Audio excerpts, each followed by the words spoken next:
سے رام مندر کی جو بنیاد ہو وہ مضبوط ہو سکے، جس کی بنیاد پر رام مندر سالوں سال کھڑا رہ سکے۔ لیکن جب بابری مسجد کے نیچے کی کھدائی کی گئی تو معلوم یہ پڑا کہ اس کے نیچے پلر بھی کھڑے نہیں ہو سکتے، یعنی کہ میرے پیارے دوستوں، ریتیلی زمین ہونے کی وجہ سے اور ندی ہونے کی وجہ سے اگر پلر کھڑے کیے جائیں تو وہ دھنس جائیں گے، اور آخرکار ان لوگوں کو کام روکنا ہی پڑ گیا۔ دوستوں، یہ باتیں میں اپنی طرف سے آپ کو بنا کر نہیں بتا رہا ہوں۔ ہو سکتا ہے کہ کچھ لوگ یہ کہیں گے کہ آپ نے کچھ پروف نہیں دکھایا، تو میرے پیارے دوستوں، اس خبر کو N D T V news channel کے اوپر دکھایا گیا تھا، اس کے علاوہ بہت سارے نیوز چینلز کے اوپر دکھایا گیا تھا۔ یہ دکھایا گیا ہے کہ یہ چیز رام مندر کا کام رک چکا ہے صرف اس وجہ سے کہ جس جگہ پر بابری مسجد تھی اس کے نیچے ریتیلی زمین ہے، ندی ہے، جس کی وجہ سے پلر کھڑے نہیں ہو پا رہے ہیں۔ تو میرے پیارے دوستوں، یہ بات سامنے آنے کے بعد وہاں جتنے بھی لوگ موجود تھے، جتنے بھی انجینئرز موجود تھے، وہ سبھی کے سبھی دنگ رہ گئے، اور وہ یقیناً پریشان ہو کر رہ گئے کہ جس کی وجہ سے انہیں کام روکنا پڑ گیا۔ اور میرے پیارے دوستوں، دنیا بھر سے بڑے بڑے انجینئرز آ رہے تھے رام مندر کی تعمیر کے لیے، لیکن جب یہ بڑی پریشانی سامنے آئی تو یقیناً ہر کوئی پریشان ہے کہ کیسے زمین کے نیچے پلیٹ ڈالی جائے کہ جس کی وجہ سے رام مندر کی جو بنیاد ہے وہ مضبوط ہو سکے۔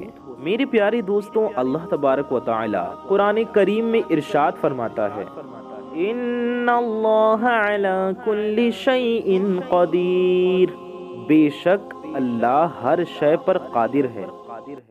جی بے شک ہر مسلمان کا یہ ایمان ہے کہ اللہ تعالیٰ ہر شے پر قدرت رکھتا ہے، وہ جو چاہے کرے، اس کے لیے کچھ بھی ناممکن نہیں، اور وہ جو کرتا ہے وہ یقیناً بہتر ہی کرتا ہے۔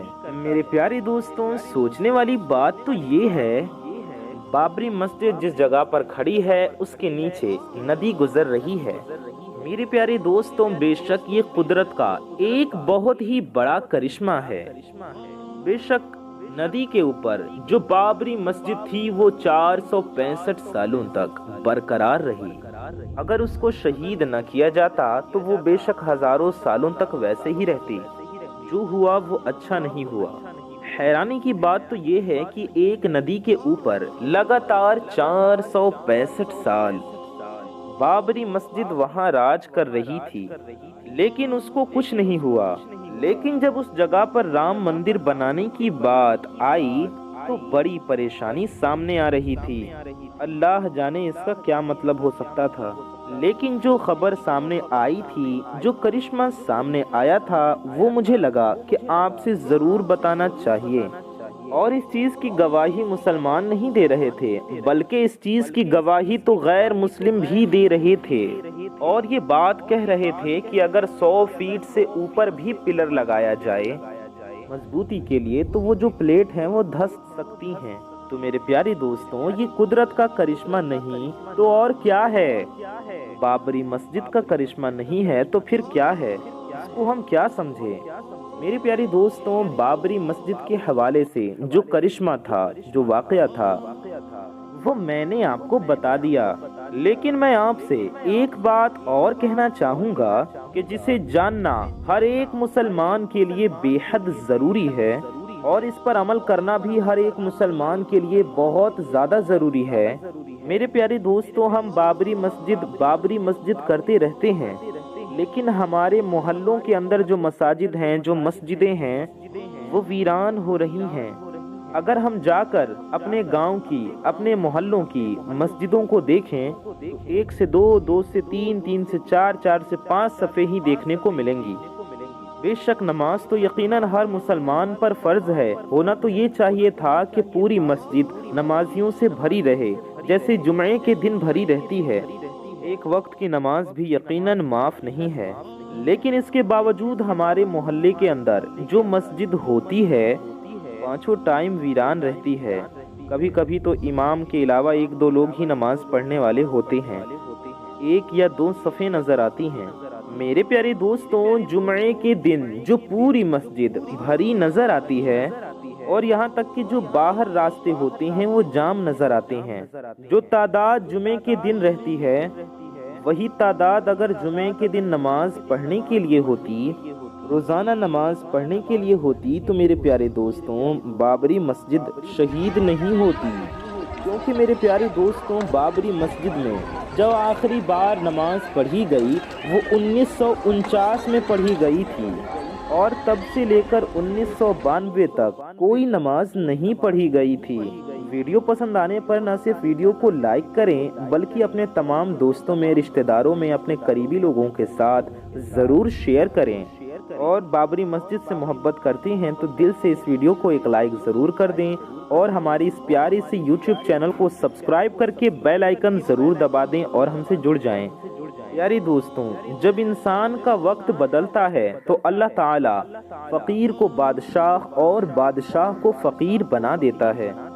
کب کس انسان کا وقت بدل جائے اس بارے میں کچھ نہیں کہا جا سکتا، مگر اب سوال یہ اٹھتا ہے کہ اگر کسی انسان کا وقت بدلنے والا ہو، اگر کسی انسان کا اچھا وقت شروع ہونے والا ہو تو اسے اپنا اچھا وقت شروع ہونے سے پہلے اپنی زندگی میں کون کون سی نشانیاں دیکھنے کو ملتی ہیں، یعنی کہ آپ اس بات کا اندازہ کیسے لگا سکتے ہو کہ آپ کا اچھا وقت شروع ہونے والا ہے۔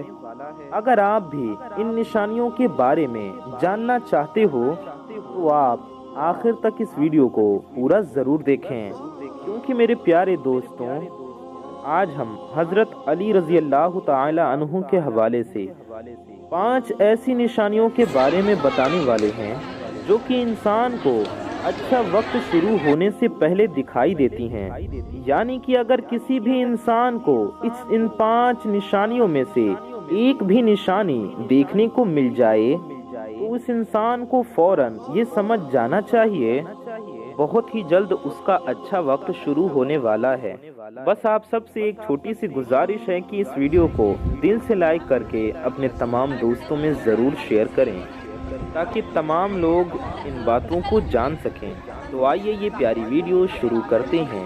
ایک مرتبہ ایک شخص حضرت علی رضی اللہ تعالی عنہ کی بارگاہ میں حاضر ہوا اور دست ادب جوڑ کر نہایت ادب کے ساتھ عرض کرنے لگا، یا علی، کوئی انسان پہلے یہ کیسے جان سکتا ہے کہ اس کا اچھا وقت شروع ہونے والا ہے؟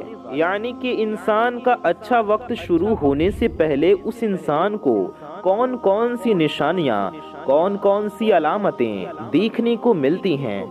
اتنا سننا تھا کہ حضرت علی رضی اللہ تعالی عنہ نے ارشاد فرمایا، اے شخص یاد رکھنا، اللہ تعالیٰ انسان کا وقت بدلنے سے پہلے 5 نشانیوں کو ظاہر فرماتا ہے جنہیں دیکھ کر انسان کو سمجھ جانا چاہیے کہ بہت جلد اس کا وقت بدلنے والا ہے اور اس کا اچھا وقت شروع ہونے والا ہے۔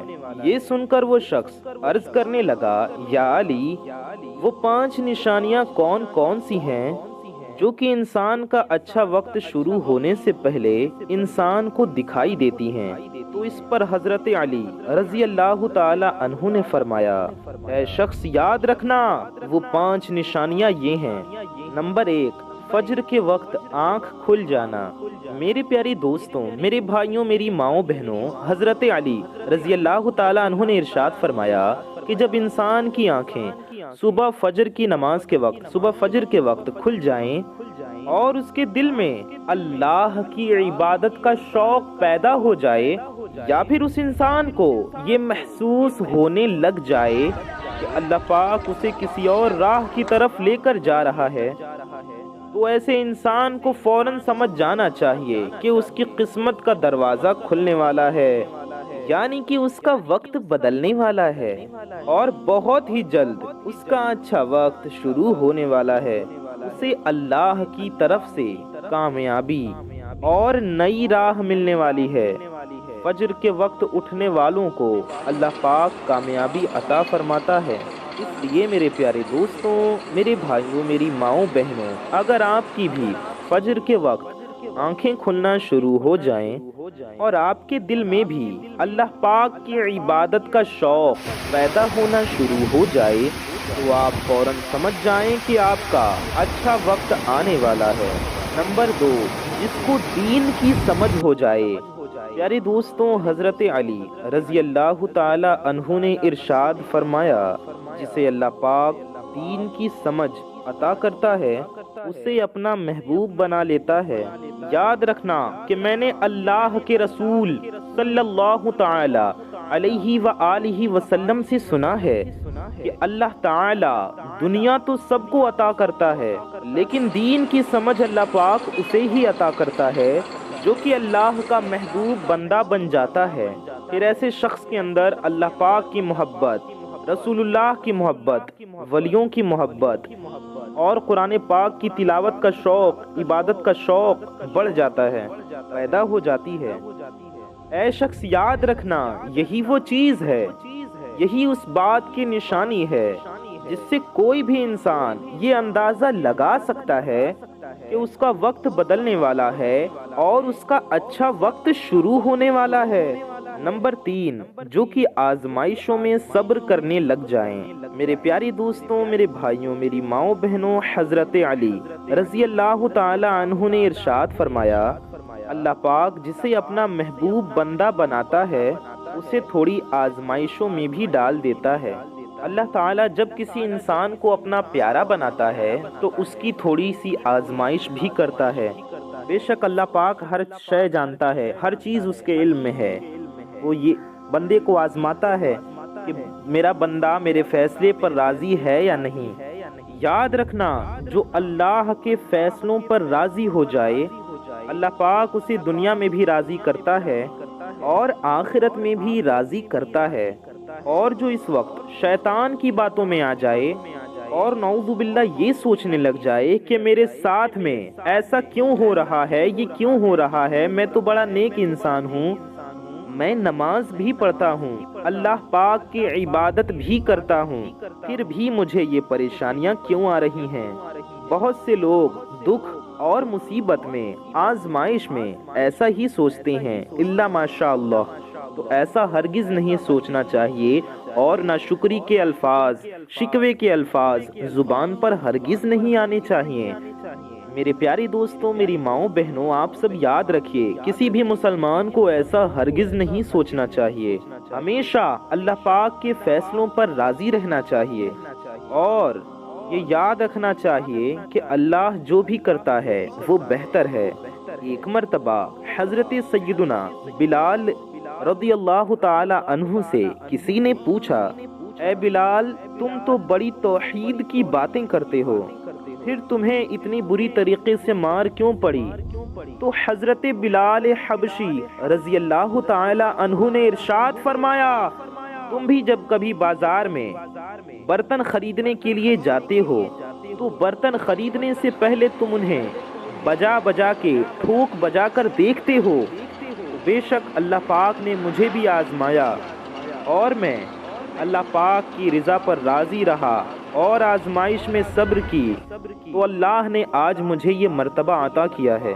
میرے پیارے دوستوں، پیارے مسلمانوں، یاد رہے کہ حضرت بلال وہی صحابی ہیں کہ جب اللہ کے پیارے نبی صلی اللہ تعالی علیہ وآلہ وسلم معراج پر تشریف لے گئے تو آپ کو کسی کے قدموں کی آہٹ سنائی دی۔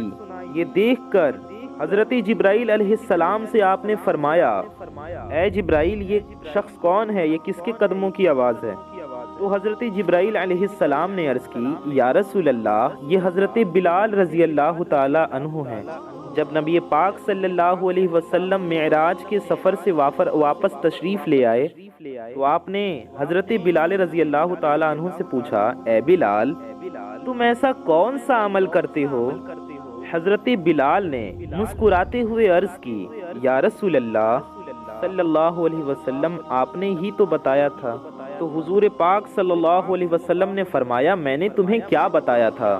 تو عرض کی کہ یا رسول اللہ، آپ نے ہی فرمایا تھا کہ ہر وقت باوضو رہا کرو، تو میں ہر وقت وضو کی حالت میں رہتا ہوں، اور جب بھی میں بے وضو ہو جاتا ہوں تو فوراً وضو کر لیتا ہوں، اور جب وضو کرتا ہوں تو 2 رکعت نفل نماز بھی ادا کر لیتا ہوں۔ میرے پیارے دوستوں، یہ وہ صحابی ہیں جو چلتے زمین پر ہیں اور ان کے قدموں کی آواز جنت تک سنائی دیتی ہے۔